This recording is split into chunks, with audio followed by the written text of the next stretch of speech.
Ok. Bueno, antes que nada, Silvia, vamos a agradecer que Magri está conectado, ¿no? No sé si para todos los colegas que si no lo conocen, es nemoterapeuta del servicio, ¿ah? Y que vio y vivió esta paciente. Así que muchas gracias por participar. Bien. Bueno, me presento, yo soy Silvina Alvarengue, soy R3 de Medicina Intensiva del servicio del CTI del Hospital Policial. Voy a presentar un caso clínico de una paciente que tuvimos el año pasado en el CTI del cuarto piso, que es una joven con un diagnóstico de púrpura trombótica trombocitopénica. Bien. Se trata de una señora de 49 años con diagnóstico de hipotiroidismo y de púrpura trombótica trombocitopénica, diagnosticado en 2019 en contexto de una IT y plaquetopenia. Sin respuesta al tratamiento con metilprednisolona y monoglobulina, se realiza plasmaféresis en 21 veces y rituximab.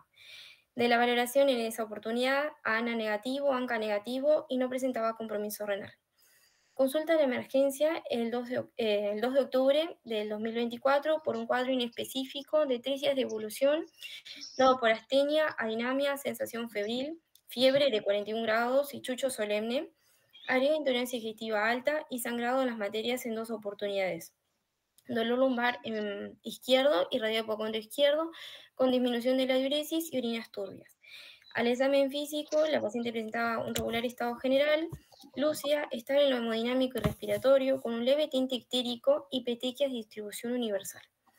Lo que destacaba de la paraclínica era una plaquetopenia severa de 12.000, una anemia moderada de 10,7, una leucocitosis 12.000, una IRA digo 2 con una ASO de 0,9 y una CREA de 2, una elevación de las bilirrubinas de 4,2 las totales a promedio bilirrubina indirecta, elevación de la LDH en torno a 2023, unas troponinas positivas de 1545, y la lámina periférica tenía 3% de esquistocitos y un CUMS directo negativo. El examen de orina era patológico con proteínas, sangres y nitritos positivos. Entonces, con planteo de empuje de púrpura trombótica trombocitopénica, se solicita ingreso a la unidad, donde se le realizó el relevo bacteriológico completo y se inició tratamiento antibiótico empírico dirigido al probable foco urinario con piperacilina tazobactam. Se solicitó la dosificación de ADAMS-13, anticuerpos en sangre y se coordinó el recambio plasmático. Se inicia tratamiento con metilprednisolona. Entonces, en suma, estamos ante una señora de 48 años que ya tenía un diagnóstico de púrpura trombótica trombocitopénica, que requirió tratamientos con glucocorticoides, plasmaféresis y rituximab, que en ese momento se presentó con una anemia hemolítica, con un CUMS negativo, con plaquetopenia, con una IRAK 2, prerrenal por intolerancia digestiva y parenquimatosa por una probable pilonefritis y por la microangiopatía trombótica. Bien. No sé, Silvi, no sé si podemos hacer alguna pregunta. Sí, claro. Sobre todo a ti y a Martín, que vuelvo a agradecer que está conectado, si había posibilidad de tener otro planteo, ¿no? Porque uno, a veces se pone el balde y recibe ya con un diagnóstico y no abrimos la cancha. No sé, Martín, ¿qué te parece si había posibilidades de plantear otra cosa o no cabía ninguna posibilidad?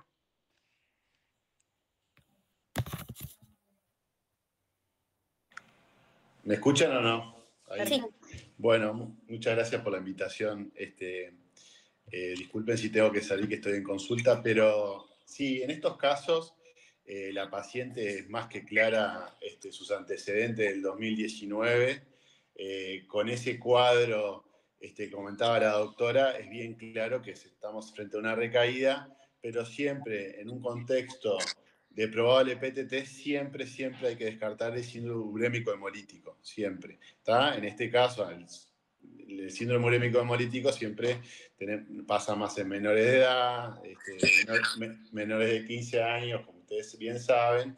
El tema de buscar a una toxina, de la toxina Giga o enfermedad por Escherichia coli, pero siempre en estos casos hay que descartar. Y la otra cosa que siempre hay que pedir en estos casos es descartar que sea de algo con el test de CUMS directo que sea negativo, ¿no? Siempre hay que descartar una anemia hemolítica autoinmune. Siempre en estos casos, porque puede ser de que lo sea. Entonces, si nosotros tenemos un test de Coombs directo, que lo que hablamos son anticuerpos pegados al glóbulo rojo negativo, empezamos a descartar porque esa paciente tenía esa gran anemia y esa caída de la hemoglobina tan categórica que teníamos el antecedente del 2019. Pero si ese no fuera el caso, frente a lo que le llamaban la famosa penta de Moskowitz, que es esa fiebre a un toque renal, puede tener a un toque neurológico, pero sobre todo ese descenso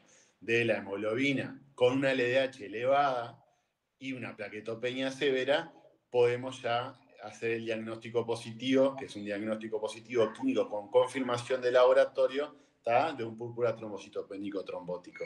Está bastante claro y justo coincide en la ficha. Mujer, 40 años, entre los 40 y 50 años, que siempre el PTT está en ese, el 80% están en mujeres en un nivel 3-1, de entre 40 y 50 años, y después el gran tema del PTT son las recaídas, como le llaman, que después lo vamos a ver con la doctora, oportunamente, que es el gran tema de discusión en estos casos, la recaída de los pacientes con PTT. Buenísimo, gracias. ¿Seguimos? Bien. Bueno, de la evolución en la unidad, al segundo día se realiza el primer recambio transplasmático, pero la paciente ya instala sintomatología neurológica. Inicia con excitación psicomotriz, con cefalea intensa, alteración en la emisión de la palabra. En ese contexto se hace una tomografía de cráneo sin alteraciones. Y se empezó a pensar, ¿estos síntomas neuropsiquiátricos son secundarios a la PTT o son debido a los glucocorticoides? También con esas troponinas elevadas se realiza un ecocardiograma transtorácico que evidencia una FEBI conservada sin alteraciones de la contractilidad. Por aprobar el planteo de infección urinaria también se realiza una ecografía abdomen y aparato urinario que no tenía alteraciones. Y ya en la noche instala fascia de expresión, procesando fascia mixta, agitación psicomotriz y agitación que requirió inicio de neurolépticos. Ya el siguiente día, la paciente estaba con depresión de conciencia y se tuvo que ventilar para proteger la vía aérea. Se realizó una angiotomografía que no veía alteraciones, una body TC que lo único que veía era un derrame pleural bilateral y un derrame pericárdico. Tenía una leucocitosis 18.000 en ascenso, pero estaba con tratamiento con glucocorticoides. El cultivo era sin desarrollo, las plaquetas venían en ascenso y se recibe la ADAMS-13 con la actividad de la ADAMS-13 menor a 0,2%. Al cuarto día, el segundo día de recambio plasmático, hay una mejoría de la hemólisis que se puede ver por el color del plasma. Se inicia rituximab, instala una prioridad de la función renal con una IRAK 3, pero nunca se tuvo que dializar. Y mantiene las troponas elevadas. Al sexto día hay una tendencia a la estabilización, ya va en su cuarta plasmaféresis, las plaquetas venían en descenso, las bilirrubinas en descenso, se había estubado el día anterior, mejoría en la injuria renal y las troponinas en franco descenso. Al octavo día instala nuevamente la sintomatología neurológica, una fase de expresión de breve duración que revierte, pero instala una excitación psicomotriz que nuevamente requiere neurolépticos, ya hay una caída de la hemoglobina, un ascenso de las bilirrubinas y la LDH. Al noveno día, en la séptima sesión de plasmaféresis, la segunda dosis de rituximab, instala dolor torácico sin alteraciones en el electro y la curva de troponinas ya iba en ascenso, que no puse la cifra, pero era 1600. Las plaquetas venían en ascenso y cayó un poco la hemoglobina que requiere la transfusión de glóbulos rojos. Hay una prioridad neurológica, una tendencia al sueño, instala una hemiparesia izquierda, predominio braquial, acompañado de parálisis facial central. Se realiza una angiotomografía de cráneo, que no la adjunté, que destaca un defecto relleno a nivel del seno lateral izquierdo en la confluencia del seno sagital compatible con trombosis, por lo que se inicia anticoagulación con clexaneo. Al décimo día, las bilirrubinas ya estaban en franco ascenso, con 4,3, las LDH en torno a los 3000. Interna una crisis tónico-clónica generalizada que vence con benzodiazepinas, pero no recupera conciencia, por lo que nuevamente debe ser ventilada. Hipotensión posterior que requiere cargas de volumen y vasopresores. Paro en asistolía, donde se realiza masaje cardíaco y adrenalina y retoma hemodinamia. Pero ya tenía acidosis metabólica, lactato de 11, un electrocardiograma sin elementos de isquemia. Rápidamente instala nuevo paro en la sistolía, donde se realizan las medidas, pero no retoma hemodinamia y fallece. Sí. Bueno, acá es como venían las plaquetas, que las plaquetas siempre venían en ascenso. Las bilirrubinas, ¿se acuerdan que tuvimos como dos fases en esta paciente? Una fase con una tendencia a la mejoría, donde todos los parámetros venían en retroceso, las bilirrubinas en descenso, la LDH, la función renal, las troponinas, que no puse el gráfico, y luego ya lo último, en última instancia, ya tenía una franca peoría clínica. Bien, ¿alguna pregunta hasta acá?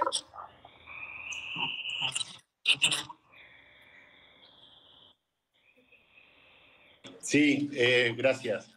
No sé si hay alguien de hematología en el grupo. Este paciente lo vimos en el 2019 con Novoa y Ana Rojo, que capaz que están por ahí. Y llama la atención las maneras de presentación de un mismo paciente en dos situaciones totalmente diferentes. En el 2019, cuando la vimos, cuando llegó a puerta de emergencia, es de una familia súper contenida, había sido compañero de la escuela de policía, el esposo, muy buena contención. Esta señora ingresa sin toque neurológico, y eso llama la atención. Ingresó con un toque, la primera instancia en el 2019 fue toque renal, una alteración del funcional renal impresionante, sin toque neurológico, fiebre y plaquetopenia severa. Y en esta situación, luego de estos 4 o 5 años, llega sobre todo con una sintomatología neurológica, lo que habla de la severidad de esa microangiopatía trombótica severa que padece en forma sumamente rápida. Y como bien dice la doctora, se manifestó en 2 etapas durante la internación en CTI. Ella ingresa con un toque neurológico, también se completa perfectamente en su totalidad. Hay veces que no se tienen las 5 famosos síntomas de la penta del médico que lo describió, que se llamaba Moskowitz, que era fiebre, toque neurológico, toque renal, anemia y plaquetopenia, y esta vez sí presentó las 5 sintomatologías de la paciente, con una insuficiencia renal marcada y toque neurológico de excitación, confusión, dolores de cefaleas impresionantes, que luego tuvo la pérdida de conciencia y que un día me acuerdo que se tuvo que suspender la cirugía porque estaba con un toque neurológico de excitación impresionante que después se intubó. Entonces, en esa etapa, como bien dice la doctora, se hicieron las primeras 10 plasmaféresis diarias, se comenzó en tratamiento diario, en el recambio plasmático se tiene que hacer con plasma fresco. ¿Por qué? Porque tenemos que otorgarle la enzima que está deficiente. Acá estos pacientes lo que tienen es un anticuerpo que daña una enzima que hace que corta el factor von Willebrand, y ese factor von Willebrand, al no estar clivado, hace que la agregación plaquetaria sea totalmente desregulada. Y la única cosa que es importante que mencionaba la doctora es que esto no es algo inmunológico. Esto es algo mecánico. Las plaquetas y los glóbulos rojos se rompen porque hay trombos en los capilares y por el efecto del teorema de Bernoulli rompe el glóbulo rojo y se consumen las plaquetas y se forman los famosos esquitocitos, que es el diagnóstico patognomónico de esto. Pero es importante ver cómo arranca esto, que empieza con un problema inmunológico, y ese problema inmunológico son autoanticuerpos de una enfermedad autoinmune, como si fuera el lupus, pero de larga data, que genera anticuerpos contra esa enzima que genera el hígado, que es la enzima ADAMS 13.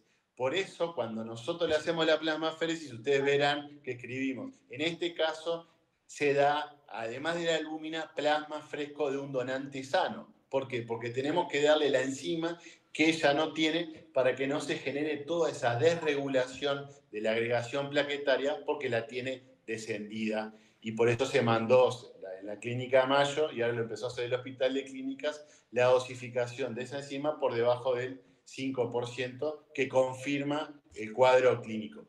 Y como bien decía la doctora, se manifiesta esta paciente, claro, en dos etapas: un toque neurológico con un toque renal, que la mujer la paciente en los primeros 15 días mejora las cifras de la bilirrubina, mejora la LDH, mejora las plaquetas, y después vuelve nuevamente, como decíamos con la doctora Rojo, que está en la literatura, con un evento cataclísmico, ¿tá? Donde viene una recaída dentro de su propia recaída brutal, con una hemólisis brutal. Nosotros veníamos observando el color, la coluria de la orina y del plasma, sobre todo la hemólisis en el plasma, y pasó de unas color, y nosotros lo vemos por la densidad óptica que nos dice el equipo de aféresis, a una hemólisis brutal luego de la 11 plasmaféresis, que ya teníamos mejoría.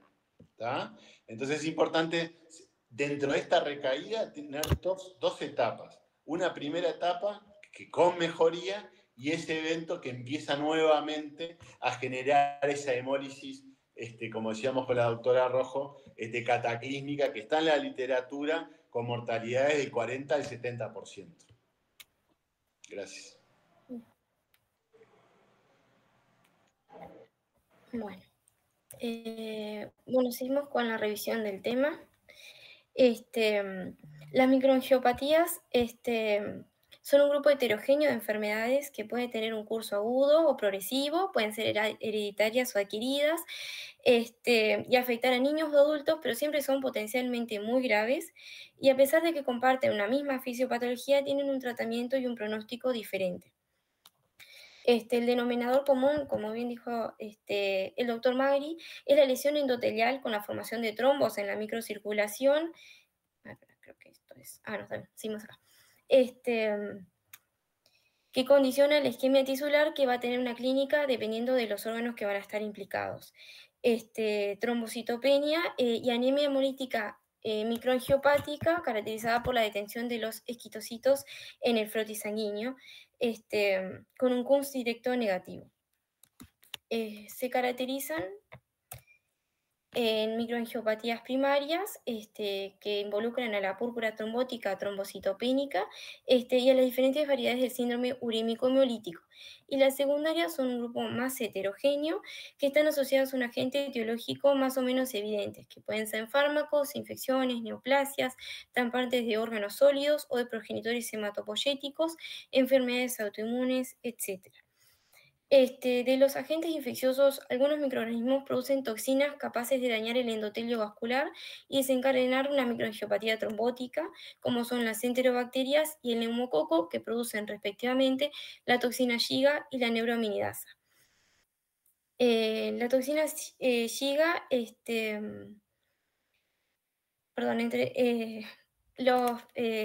los agentes productores de la toxina Shiga se encuentran en tres subtipos de Escherichia coli, que son la O157H7, la O104H4 y la O111, y más raramente Shigella disentirae tipo 1 también puede producir esta toxina, que lo que van a producir es la lesión del glomérulo renal, que puede evidenciarse con la gran falla renal que tienen, que es más exacerbada que en la púrpura trombótica o trombocitopénica. Y bueno, más entrando al tema, como dijimos, la púrpura trombótica trombocitopénica es una microangiopatía trombótica causada por una actividad gravemente reducida de la proteasa ADAMS13, que se encarga de escindir el factor de von Willebrand. Se caracteriza por trombos plaquetarios en pequeños vasos que causan trombocitopenia, anemia hemolítica microangiopática y en ocasiones daño orgánico. Es una enfermedad rara con incidencia de 3 a 7 por millón de personas al año. Como hemos dicho, mayor incidencia en el sexo femenino entre los 30 a 40 años. Es una patología con gran mortalidad si no se instala un tratamiento oportuno y precoz, y se debe principalmente a los accidentes isquémicos, a los eventos isquémicos, accidentes cerebrovasculares o infarto de miocardio y arritmia. Bien, yendo un poco a la historia, Elie Moskowitz fue un patólogo médico estadounidense de origen en Hungría, que fue el que describió por primera vez este cuadro clínico en una joven de 16 años que se presentó con fiebre, anemia hemolítica, sangrado, falla renal y alteración neurológica, en donde la autopsia reveló los trombos microvasculares y harinos diseminados en arterias y capilares, compuestos en su mayoría por plaquetas que constituyen la característica fisiopatología del púrpura trombótica trombocitopénica. Bien, entrando en la fisiopatología, el factor de von Willebrand es una proteína que se sintetiza en el endotelio y en los megacarocitos, que se libera a la circulación, que en realidad, que en situaciones normales la proteasa ADAMTS13 lo que va a hacer es fragmentar al factor de von Willebrand para que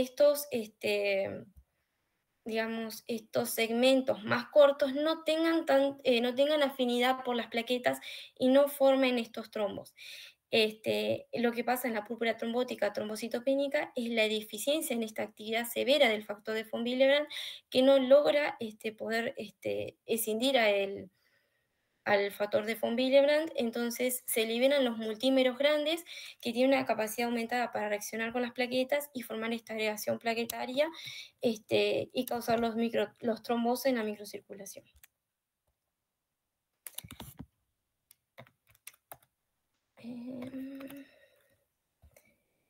Bien,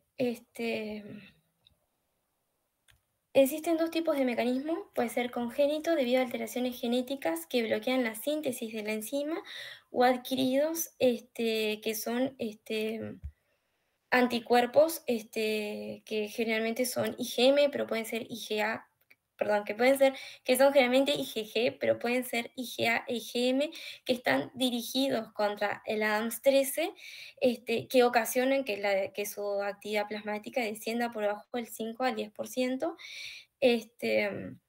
Y bueno, en realidad estos anticuerpos pueden aparecer sin una causa desencadenante, o sea, ser idiopático, o estar relacionado con diferentes procesos que pueden ser la gestación, la inflamación, la infección, las enfermedades autoinmunes, el lupus, la esclerodermia, la artritis reumatoidea, que pueden inducir a la formación de antígenos con aparición de anticuerpos inhibitorios. Y la actividad de la ADAMTS13, bueno, es lo que nos permite diagnosticar y diferenciar la púrpura trombocitopénica de las otras microangiopatías trombóticas. Un descenso de su actividad menor al 5 al 10% es característico de la púrpura trombótica trombocitopénica. Bien.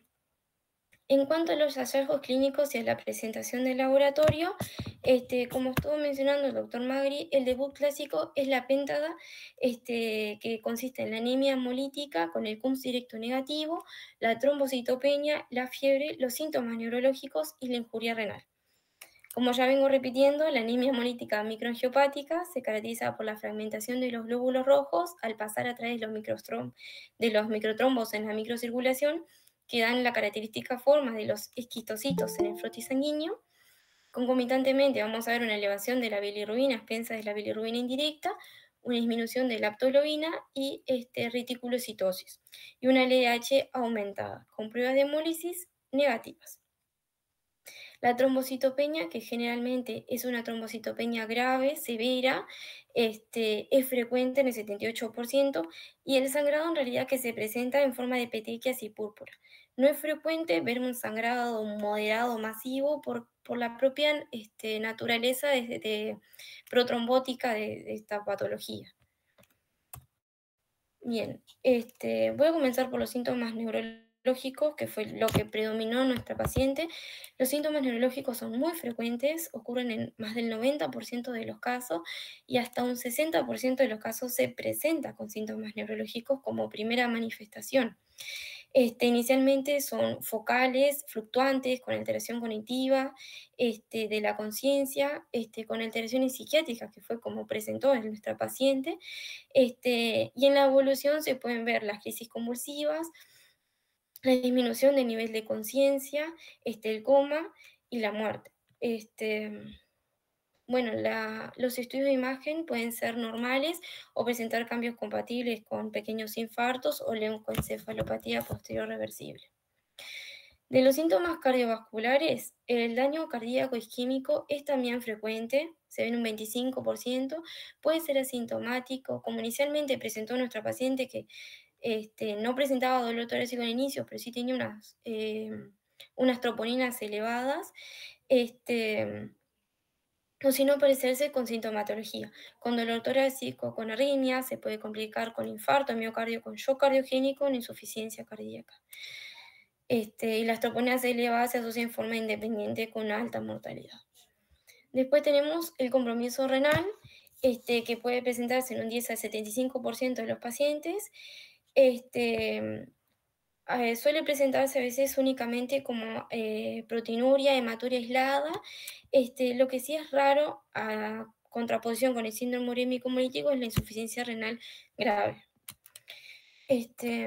Después también pueden aparecer síntomas gastrointestinales, que también es un hallazgo frecuente, que pueden ser inespecíficos, dolor, náuseas, vómitos o diarrea, que también lo presentó nuestra paciente.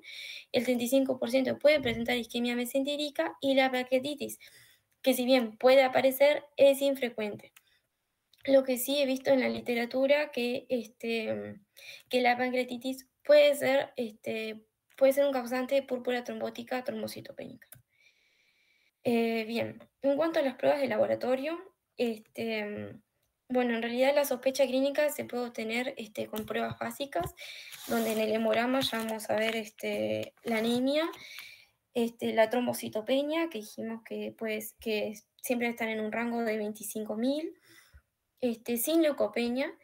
Y como dijimos, como se trata de una anemia hemolítica, vamos a encontrar en el funcionalisimo-grama hepático un aumento de las bilirrubinas. Las transaminasas generalmente están normales o levemente por encima del rango. Vamos a solicitar troponinas, el test de Kuhn, la aptoglobina, que dijimos que va a estar descendida, las pruebas de actividad de inhibidores de ADAMTS13, las serologías virales, los estudios de autoinmunidad para ver una causa secundaria. Bueno, serían eso. También vamos a pedir un ecocardiograma transtorácico, que no lo puse acá, y un electroencéfalo, y un electrocardiograma. Bueno, en la evaluación y el diagnóstico, entonces decimos que tenemos un diagnóstico presuntivo cuando estamos ante una anemia hemolítica microangiopática con hemoglobinas menor o igual a 10, con una trombocitopenia grave, con plaquetas menores a 30.000, con o sin alteración de la orgánica o de otra etiología aparente. Como dijimos que la púrpura trombótica trombocitopénica tiene una elevada mortalidad si no hacemos un tratamiento rápidamente, y las pruebas confirmatorias de la actividad y de los anticuerpos contra ADAMTS13 van a tardar, se creó el score de Plasmic, que es una herramienta que ayuda a predecir una actividad de la enzima ADAMTS13 disminuida, que consiste en el conteo de las plaquetas, en la plaquitopenia, en la hemólisis, no debe tener historia de cáncer, no historia de trasplante, una creatinina menor a 2, y un INR menor a 1,5, y un volumen corporal medio menor a 90. Esta clasificación le otorga un punto por cada ítem, y entre 0 y 4 hay un bajo riesgo de actividad descendida de la ADAM13. Entre 5 y 6 hay un riesgo intermedio, y una puntuación de 7 tiene un riesgo alto para una actividad de ADAM13 menor al 10%. Bien, las pruebas de ADAM13 y los inhibidores proporcionan información importante en el diagnóstico, pero como dijimos, nuestro tratamiento definitivo no se va a retrasar mientras que esperamos estas pruebas. Tenemos que solicitar la actividad de la ADAM13, que los ensayos van a informar la actividad de la proteasa como un porcentaje del valor normal, basándonos en individuos sanos, como dijimos, la eficiencia grave es menor del 5 al 10%, actividad muy baja del 10 al 20, baja actividad del 21 al 60 y normal mayor a 60. Y la determinación de los anticuerpos inhibitorios de la actividad de ADAMTS13, que se encuentra en 90% más de los casos de la púrpura trombótica trombocitopénica adquirida con actividad menor al 5% y están asociados a estos anticuerpos. Como dije, la mayoría son IgM, pero pueden haber IgG, pero la mayoría son IgG, pero pueden haber IgM e IgE. La capacidad inhibitoria del anticuerpo se informa mediante unidades de TESDA, una unidad de inhibidor correspondiente a la concentración del anticuerpo capaz de inhibir la actividad en el 50%. O sea, bien. El diagnóstico confirmado, como dije, va a ser con las pruebas de la actividad de ADAMTS13 menor al 10%, a veces puede haber superior un inhibidor, o sea, la presencia de los anticuerpos anti-ADAMTS13, pero en realidad siempre teniendo un contexto clínico adecuado, una anemia hemolítica microangiopática y una trombocitopenia que responde al recambio. Es importante lo del contexto adecuado porque hay varias situaciones clínicas, varias patologías, por ejemplo la sepsis, la coagulación intravascular diseminada, que ya de por sí pueden mostrar una deficiencia del ADAMTS13, pero si no tenemos una presentación clínica compatible, no vamos a hacer diagnóstico de púrpura trombótica trombocitopénica. Bueno, diagnósticos diferenciales, esta diapositiva me quedó un poco cargada, pero voy un poco rápido. Tenemos la coagulación intravascular diseminada, que se presenta con trombocitopenia, con disminución de fibrinógeno y elevación de los dímeros D, alteración de la crasis. Las infecciones sistémicas por bacterias, virus, riquecias y hongos. Los tumores de mama, próstata, pulmón, páncreas, gastrointestinales, todos ellos lo que pueden, son patologías que se presentan con una anemia hemolítica, microangiopática y trombocitopenia. Los síndromes relacionados con el embarazo, la preeclampsia, el HELP, que generalmente ocurren en el tercer trimestre o en el posparto, y si presentan una hipertensión grave y afectación hepática con las transaminasas elevadas, la lesión renal no es tan frecuente y las anomalías se resuelven generalmente con el parto. La hipertensión maligna, que vamos a tener una hipertensión severa con cifras de presión arterial sistólica mayor a 200 y diastólica mayores a 100, que puede presentarse con características neurológicas como el PRES y afectación renal grave. Las enfermedades reumáticas sistémicas, el lupus, el SAF, la esclerodermia, trasplante de células hematopoyéticas, trasplantes de órganos sólidos. Bien, este esquema nos mandó Gonzalo el día que tuvimos a esta paciente, que está bueno recordar, que por ejemplo el síndrome de HELP se presenta generalmente con una trombocitopenia mayor a 20.000, hay hemólisis, la coagulación, no sé si lo estoy interpretando bien. Claro, la actividad de ADAMTS13 descendida es rara, el daño renal ocurre en el 50%, la LDH está aumentada en torno mayor a 600, las bilirrubinas están elevadas en el 50-60% y hay unas transaminasas elevadas, que es lo característico. En el hígado graso, lo característico va a ser que la actividad de ADAMTS13 va a estar ausente, o sea, lo que lo diferencia de la púrpura trombótica trombocitopénica. Vamos a tener unas bilirrubinas elevadas, pero también va a haber unas transaminasas elevadas y vamos a tener hipoglicemia. En el PTT, como ya vimos, lo clásico, trombocitopenia severa, anemia, actividad de ADAMTS13 descendida con LDH aumentada. En el síndrome urémico hemolítico vamos a tener una trombocitopenia que no va a ser tan grave como se presenta en el PTT, va a haber anemia, daño renal, muy característico, y las LDH elevadas. Bien, acá hay otro esquemita. Y ahora vamos con el tratamiento. El tratamiento de primera línea es el recambio plasmático. Es un tratamiento extracorpóreo que elimina selectivamente las células o las sustancias anormales de la sangre asociadas a ciertas enfermedades o que las causan. También, a su vez, se utiliza para administrar células o componentes plasmáticos presentes en concentraciones subterapéuticas. Aplicado al PTT, permite la eliminación de los anticuerpos dirigidos contra el ADAMTS13 y a su vez, mediante la solución de reposición, aporta ADAMTS13, que es la que tenemos una actividad deficitaria. Bien. El momento de inicio, el PTT es una urgencia hematológica, entonces preferiblemente antes de las 4 8 horas del diagnóstico, ya que el 50% de las muertes ocurren en las primeras 24 horas. El volumen a recambiar se recomienda 1,5 veces la volemia plasmática diaria, aunque en caso de riesgo vital se puede incrementar la frecuencia o la volemia. La duración hasta 48 horas, luego alcanzar una respuesta clínica completa, que se define como las plaquetas mayores a 150.000. Y la solución de reposición, generalmente se pueden utilizar diversos tipos de plasma, pero generalmente se utiliza el plasma fresco congelado, no modificado, que hasta se ha visto que tiene niveles de Adams 13 un poco superior a otros tipos de plasma. Junto con la plasmaféresis se va a hacer un tratamiento de inmunosupresión con los glucocorticoides y el rituximab, que se ha visto que mejora los resultados y disminuye la duración del intercambio plasmático terapéutico. Se van a administrar corticoides a todos los pacientes con una puntuación plásmica intermedia alta y se va a administrar rituximab a todos los pacientes que se confirme una actividad de Adams 13 inferior al 10%. De los corticoides van a reducir la producción de los anticuerpos anti-Adams 13. Se utiliza la metilprednisolona. Aún no hay consenso sobre la dosis utilizada.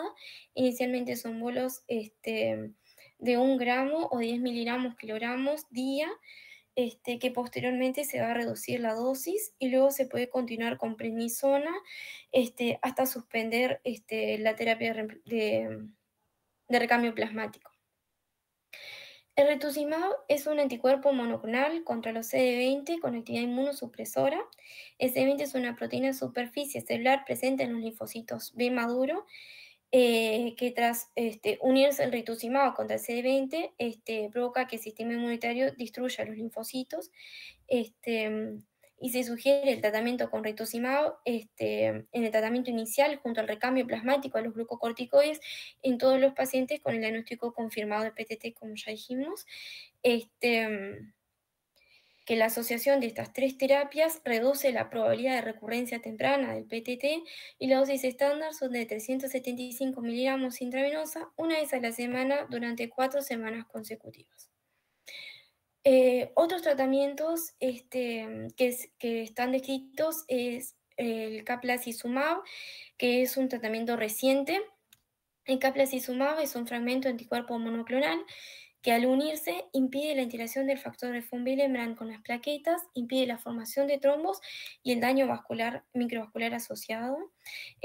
Tanto la guía de la Sociedad Internacional de Trombosis y Hemostasia como las guías españolas recomiendan la utilización del caplacizumab de primera línea ante la sospecha clínica del púrpura trombótico trombocitopénico, ante un evento agudo, en primer episodio una recaída, y una exacerbación y una refractariedad de la enfermedad. La eficacia y la seguridad se vieron en 2 ensayos clínicos, en el Titán 27 y en el Hércules, que los resultados mostraron una reducción en el número de días hasta la normalización del número de plaquetas, un número de muertes, eventos vasculares, exacerbaciones, recurrencias, refractariedad y días de tratamiento con terapia de reemplazo plasmático descendidos. Y para iniciar se tiene que administrar la primera dosis intravenosa, 10 miligramos antes del recambio plasmático y posteriormente 10 miligramos subcutáneo tras el recambio plasmático, mientras que este se mantenga hasta 30 días luego del recambio. Bueno, y para finalizar, el pronóstico, como dijimos, sin tratamiento se asocia a una mortalidad mayor al 90%. El pronóstico con el tratamiento, con la plasmaféresis y la terapia inmunosupresora, tiene una supervivencia que puede llegar a los 80-90%. Y los factores de mal pronóstico son el retraso al inicio del tratamiento, la disfunción orgánica severa, especialmente la afectación neurológica cardíaca grave, justo lo que presentó nuestra paciente. Los factores de mal pronóstico son las recaídas frecuentes, la púrpura trombótica congénita puede tener un curso crónico si no se maneja con recambios plasmáticos, y los factores mal pronósticos también son las complicaciones infecciosas derivadas de la inmunosupresión o de los procedimientos invasivos. En un 20 al 50% de los pacientes tratados pueden sufrir recaídas meses o años después de la remisión inicial. y por eso es que se recomienda el monitoreo regular con la actividad de AMAM-13, la evaluación clínica para ver recaídas tempranas y el conteo de plaquetas. Esto en realidad era un esquema general que unifica todo. Y tal. Primera pregunta. Silvi, Sí. una pregunta. Primero que nada, felicitarte, ¿no?, por la presentación. Creo que estuvo muy buena, es un tema bastante álgido. Y preguntarte, ¿vos de qué pensás que se murió la paciente? Porque paró. Esa es mi pregunta, ¿no? Y bueno, en realidad es una paciente que, si vimos el curso clínico, las troponinas venían en ascenso. No llegamos a repetir el electrocardiograma y tampoco se hizo en ese contexto, pero a mí me parece que la cardiopatía isquémica podía estar involucrada en la causa de muerte de esta paciente. Porque yo me lo preguntaba y creo que es uno de los planteos que por lo menos para mí tiene más fuerza, si paró por una causa cardiovascular. No sé qué opina el resto.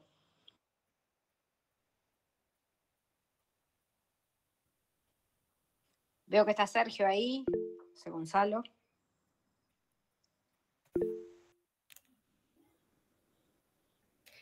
Puede ser un TEP, dijo Leo. Bueno, yo creo que sí, pero no se ve tan frecuente, me parece, la oclusión de grandes vasos. No he visto tanto en las revisiones el TEP. José Luis levantó la mano ahí, Silvi. Sí, puede hablar.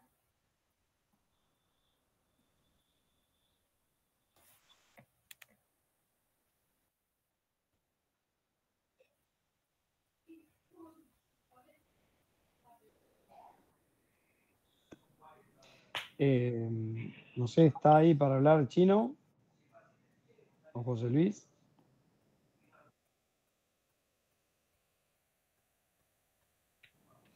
Yo realmente pienso, no sé, es una paciente compleja, ¿no? Realmente.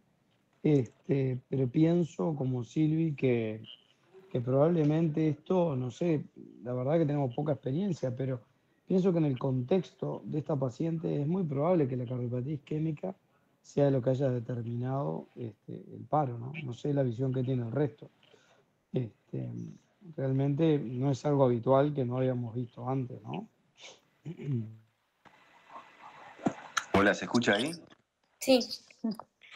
No, yo me encantó la presentación, siento que yo no lo tenía como un tema tan complejo. Yo he visto pocos, pero no, yo lo que quería decir era, primero, si hay si la sobreinfección, por ejemplo, si esta paciente después no dio algún hemocultivo o algo que hubiese sido positivo, para ver si algún gram negativo o algo empeora la situación. Siempre la sepsis empeora todo, supongo que sí. En el encare siempre de la cabeza del intensivista, siempre toda la disfunción orgánica múltiple, cuando no tenés el diagnóstico previo de un PTT, y que fuera una probable recaída, esta presentación uno lo arranca pensando como una sepsis y le hace antibióticos, de hecho, de entrada. Y con respecto al paro, sí, es muy difícil eso, pero creo que yo no sé si está involucrada las arterias epicárdicas, lo que sí el daño microvascular y el daño miocárdico, que muchas veces no son sinónimos de que sea, no que se tapó una DA, sino que hay un daño microangiopático global y bueno, pienso que puede ser eso. Y eso era una cosa. Y después lo del TEP, no sé si involucra tanto, salvo que tenga una trombosis venosa profunda o algo y se haga el TEP justo, yo no sé si daba para hacer la causa, digamos, porque no sé si son daños que puedan dar eso como un TEP como causa, pero la verdad que no sé.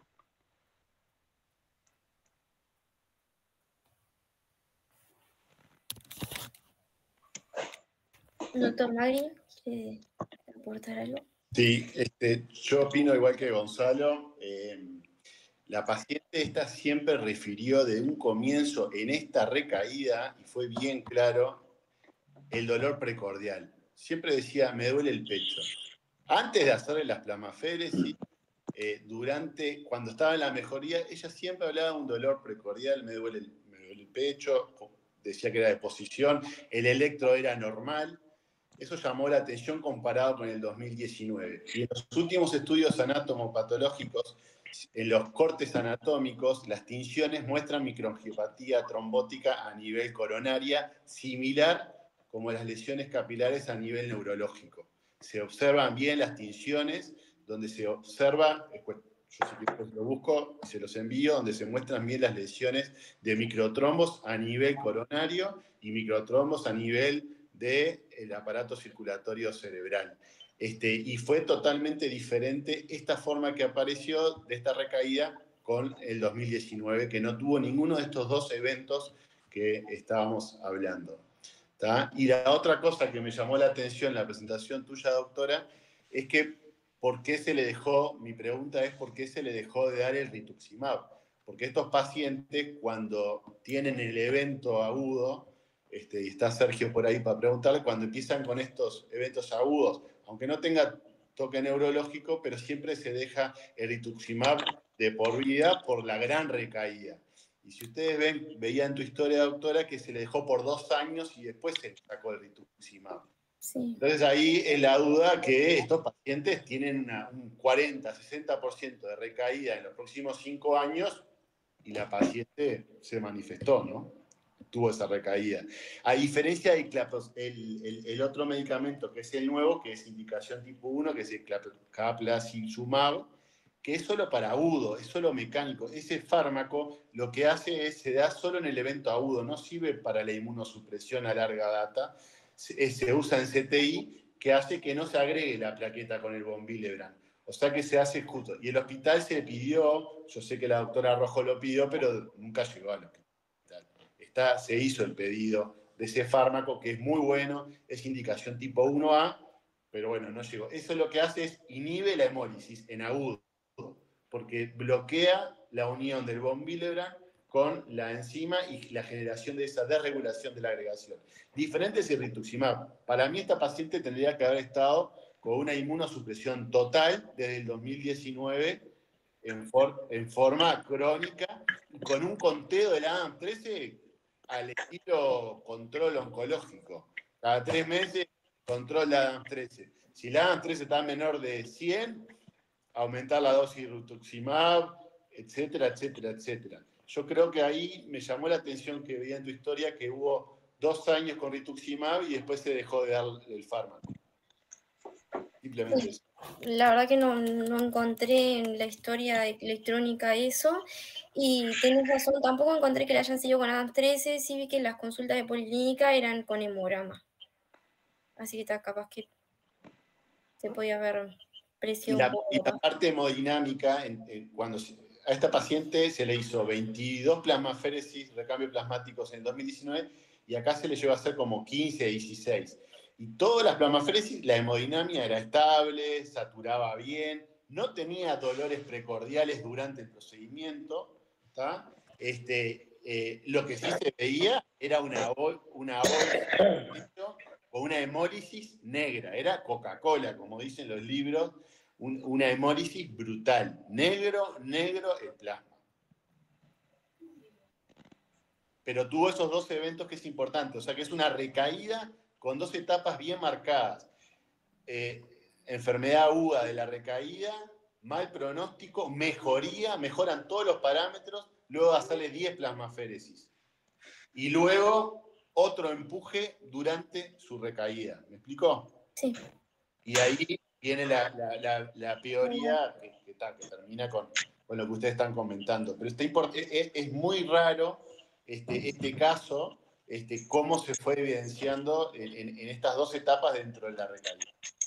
Simplemente eso.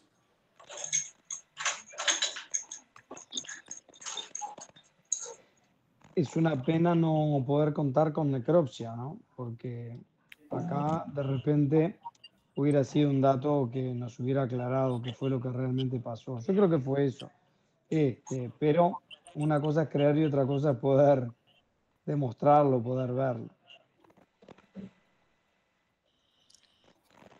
Nosotros tuvimos una en el Maciel muy parecida, que las chiquinas la conocen, porque yo se las comenté, que paró muy similar el final a ella, con cambios electrocardiográficos previos.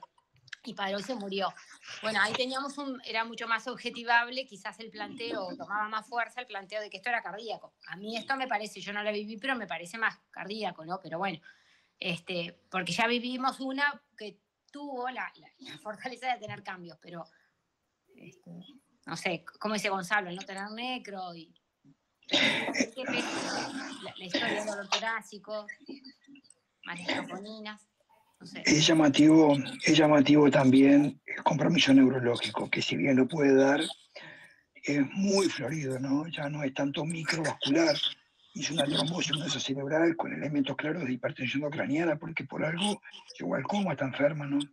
Empezó con elementos focales, como la fascia, como eso, pero ya microtrombosis para plantear, me parece que sobrepasa, ¿no? En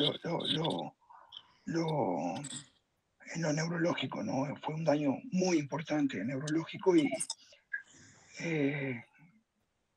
se planteó la trombosis venosa cerebral, que se documentó, creo, pero es llamativo, ¿no? Tan florido, ¿no?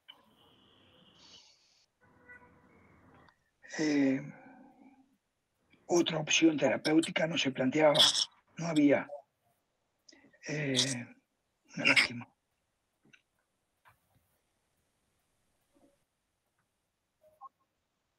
Queda una duda, capaz que no tiene ningún lugar, pero referente a otra opción terapéutica o de prevención. ¿Nosotros qué hacemos? ¿Miramos el evento que se nos viene encima o tiene algún lugar en algún momento previo una antiagregación o una tromboprofilaxis? Yo sé que está con plaquetopenia y todo, pero sabiendo que la mayor causa de mortalidad es esa trombosis difusa microangiopática, ¿puede tener algún lugar en algún momento la tromboprofilaxis o la antiagregación? De lo que yo leí, Gaby, el tratamiento antiagregante no se utiliza frecuentemente. Es más, hasta vi que hay artículos que dicen que el clopidogrel puede inducir la PTT. Y después de la tromboprofilaxis, lo que vi era la recomendación mecánica, no con Clexane.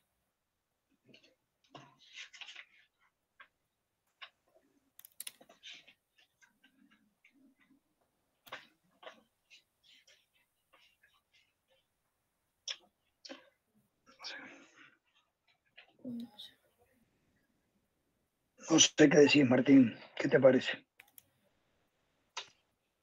Sí, con respecto a la tromboprofilaxis, lo que sí hay que hacer en Europa, los protocolos son Clexane, se deja Clexane una ISO, depende del peso, 40, 60 días, pero clopidogrel no. Sí Clexane, y los pacientes mejoran cuando se le empieza a dar plasma de donante. A diferencia de Guillain Barré, la miastenia, este paciente mejora cuando le pones litros y litros. Este paciente llevó más de 80 bolsas de plasma. Para que vean, tuvieron que donar 80 personas para esta paciente que se le haga, además de las 20 plasmaféresis, fueron 80 donantes de sangre, 80 bolsas de volúmenes de plasma fresco, para poder otorgar esa enzima que está sumamente deficiente, por debajo del 5%. Ya, es más, en el año antes de que se descubrió todo eso, veían que los pacientes en el 40 y en el 30 mejoraban cuando los transfundían con glóbulos rojos, pero como era sangre entera, iba el plasma fresco y los pacientes mejoraban. Decía, pero andan bien las transfusiones. Y era porque le daban esa enzima que uno no la tiene en esta enfermedad. Entonces yo creo que hay que isocoagular. El tratamiento es recambio plasmático, a diferencia de Guillain Barré, es diario. Acá se le hicieron 20 plasmaféresis todos los días, que es sumamente complicado, costoso. Imagínense, todos los días plasmaféresis, 10 volúmenes de plasma fresco, por supuesto la albúmina, y nunca tuvo ningún inconveniente desde el punto de vista de sangrado la paciente, ni complicaciones de los procedimientos. Lo que sí ella manifestó, hubo un día que se le suspendió la plasmaféresis, me acuerdo, porque estaba con como decía Sergio, un tema neurológico florido, que ahí estaba en coma, que se intubó, pues nosotros cuando empezamos no estaba intubado. con una síndrome confusional exacerbado, y ahí fue solo un día que se dejó hacer la plasmaféresis y se dejó para el otro día. Pero se siguió el protocolo que es el que marca la Asociación Americana, que es la AM, que bueno, pero se hace con Clexane, que es lo mejor.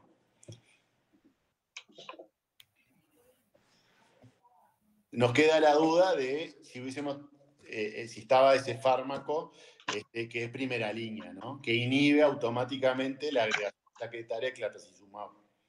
Esa es la única duda, y habría que hablar con los colegas hematólogos. Bueno, el doctor Bolani no está, pero ¿por qué se dejó eso que yo les comentaba, esa inmunosupresión mantenida? Queda esa pregunta, por lo menos para mí, en el de esta paciente. Y ver cómo en el 2019 las curvas fueron perfectas. Se empezó la plasmaféresis, se empezó el tratamiento con glucocorticoides, se le hizo el rituximab y pasó, tenía 4.000, me acuerdo, recuento plaquetario, cuestión de buscar en la historia, y siempre fue en ascenso, hasta llegar en el número 21 de plasmaféresis, se hicieron más de 60 plasmafrecos. En la número 21 ahí mantuvo 48, por eso hay que ver cuándo dejar de hacerle. Cuando mantiene 48 horas una LDH en descenso y unas plaquetas por arriba de 150.000, ahí se detiene el procedimiento de recambio plasmático.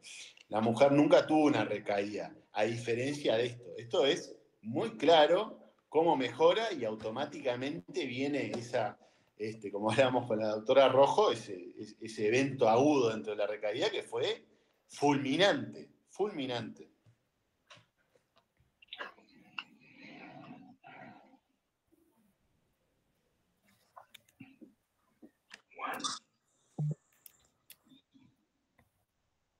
No sé si alguien más tiene alguna pregunta. Bueno, agradecerle a Martín, la verdad, todo su aporte, habernos acompañado y el aporte, a Silvi con la presentación, y el resto de los compañeros, si no tienen preguntas, dejamos por acá, no sé qué les parece. Bárbaro. Muy bien, Silvina. Chao. Gracias por todo. Gracias, Hasta luego, gracias Martín. Gracias, Silvi. Chao. Felicitaciones. Felicitaciones, Silvina. Muy bien.